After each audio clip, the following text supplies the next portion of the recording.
Living the Sermon on the Mount today. Picture this: a quiet morning in a park, the early sunlight casting golden hues over leaves, families walking together, and individuals sitting peacefully on benches. These images represent simplicity, a life in harmony with others and ourselves, yet modern life often feels far from this. The Sermon on the Mount, a timeless message spoken thousands of years ago, offers profound insights into how we can bridge the disparity between the chaotic rush of today's world and the inner peace and unity we all long for. But often, these teachings might feel distant or overly abstract. In this video, we'll explore how the essential principles of the Sermon on the Mount resonate with modern life, offering practical reflections on our everyday challenges. We'll translate its wisdom into relatable, real-world practices that can inspire change in our personal lives, relationships, and communities. Let's rediscover these powerful messages, not through statues or symbols, but through shared values and actions.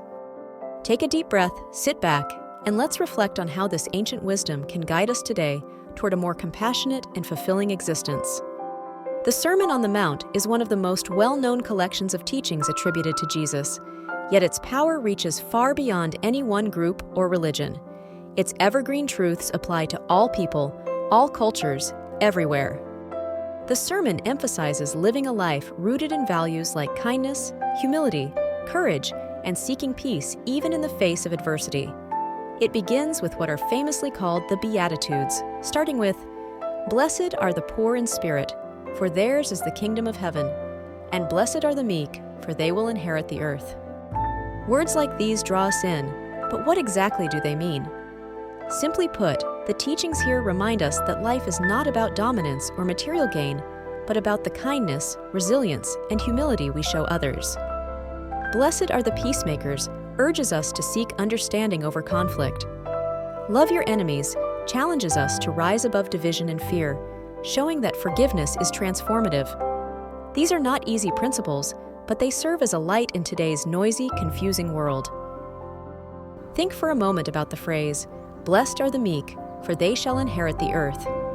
How often is meekness or humility perceived today as weakness?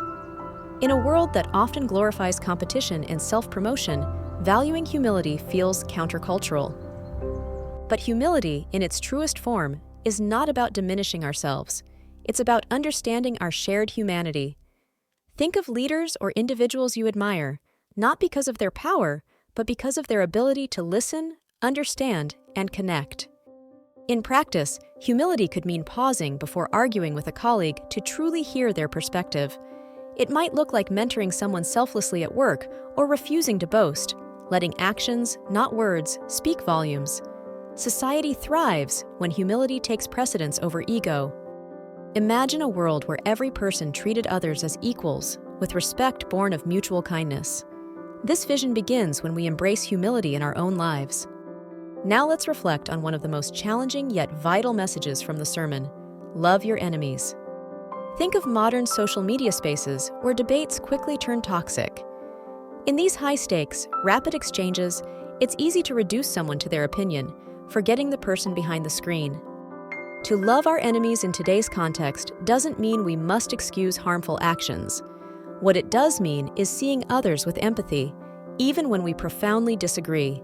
It means finding solutions through a willingness to understand, staying calm in moments of tension rather than retaliating.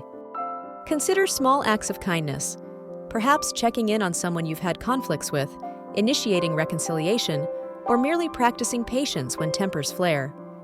These moments, though small, ripple outward, fostering more productive and respectful interactions. If each of us approached conflicts with compassion over pride, we would witness extraordinary change in both our personal lives and our broader communities. Another linchpin of the sermon's teachings is resilience. The phrase, "turn the other cheek," often feels impractical or even naive in modern contexts. Yet, reframed, it pushes us to react not with vengeance, but self-restraint and resolve. How often do we encounter criticism on social media, in our circles, or at work, and instantly feel defensive? Rising above such moments, choosing not to escalate, requires immense strength but is deeply transformative. Forgiveness, too, ties closely to resilience. It is not about forgetting harm, but freeing ourselves from its weight. Modern examples of forgiveness, whether in friendships, difficult family dynamics, or even larger societal contexts, often showcase remarkable stories of healing. Resilience and forgiveness remind us that past hurt does not have to dictate our future. Instead, with each act of grace, we reaffirm our strength and dignity. Let's turn now to a quieter but equally critical aspect of the sermon: seeking inner peace amidst today's busy and connected world. Life for many feels like a constant, often overwhelming cycle of schedules, emails, news updates, and social expectations. "Blessed are the pure in heart, for they shall see God," speaks to the clarity and calmness that arise from aligning inner values with external actions. But how do we create that sense of purity in today's distractions? Small practices help us stay centered. Start by setting aside a few quiet moments daily to recalibrate. Practicing gratitude, naming one thing you're thankful for each evening, grounds us in the present. Acts of mindfulness, like walking without your phone or savoring your meals, also build that sense of inner alignment. Inner peace is not found in grand gestures, but in these small, regular efforts. They strengthen us to face modern chaos with clarity rather than exhaustion. As we reflect on applying these principles in our lives, the natural next step is expanding them outward into our communities. The sermon's collective teachings encourage us not only to uplift ourselves, but also to support others in meaningful ways. Think of "blessed are the peacemakers" in the context of divisive communities. Peacemakers are everyday heroes, people who bring neighbors together for honest conversations, mediate tensions, or support those who feel alone. Compassionate communities are built on individual actions, sharing meals, helping marginalized neighbors, or stepping in to resolve misunderstandings rather than letting them fester. Visualize your own neighborhood or workplace transformed by these collective acts of kindness. Remember, communities thrive when founded on respect and understanding. This collective potential begins with small personal choices. The Sermon on the Mount may have been spoken millennia ago, but its wisdom echoes loudly today. Humility, kindness, resilience, forgiveness, and peace remain as essential for living fulfilling lives as ever. When we embrace these values, we become beacons not only for ourselves, but for each other, lighting paths of connection, understanding, and hope in our fast-moving world.